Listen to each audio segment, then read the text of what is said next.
The encrypted message from the Director of Central Intelligence reached Fisher's computer the very morning he had been wondering aloud to Anita if the Weaver affair had amounted to anything. The message was in the Director's terse style, long enough to give the essentials, short enough to be enticing. In reference to Weaver's memo of 5 months ago, new chatter coming out of NSA concerning a CIA source who disappeared in Southeast Asia in the late 60s. Name: Jim Thompson. You may remember him. Intel indicates that before disappearing, Thompson sent security-critical info to a CIA contact that was not received, but recently discovered. Advisors here see this as old news, unrelated to current security interests. They advise not to pursue, don't wish to countermand, and may be seeing connections that don't exist. But Hahn at NSA has asked to see all communication involving Jim Thompson. Coincidence?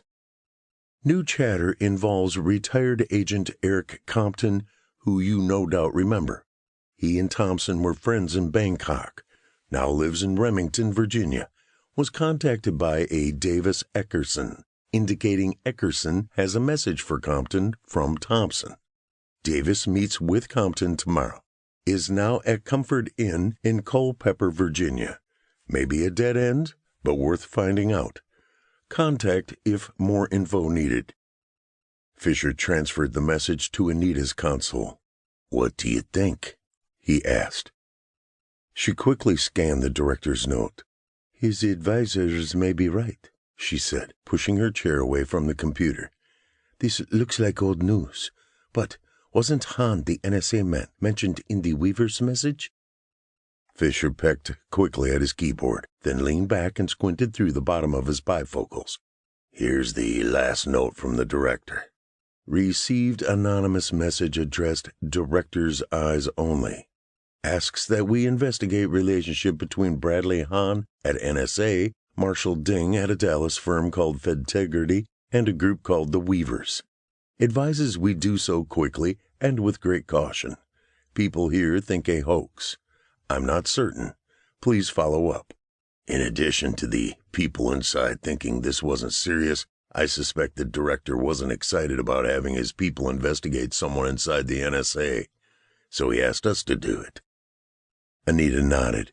"But what makes the Director think this new information might be related?" "Intuition," Fisher said. "Mention of Hahn, Jim Thompson, and Weavers in the two memos. Thompson was sometimes referred to as the Thai Silk King." "You knew him?" "More like knew of him. Everyone in the agency knew about Jim Thompson, and I knew Eric Compton pretty well. Good man." "And what does your intuition tell you?" Anita asked.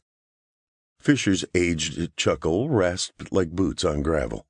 "Thompson, Compton, Weavers, gotta be more than coincidence. There's something to this."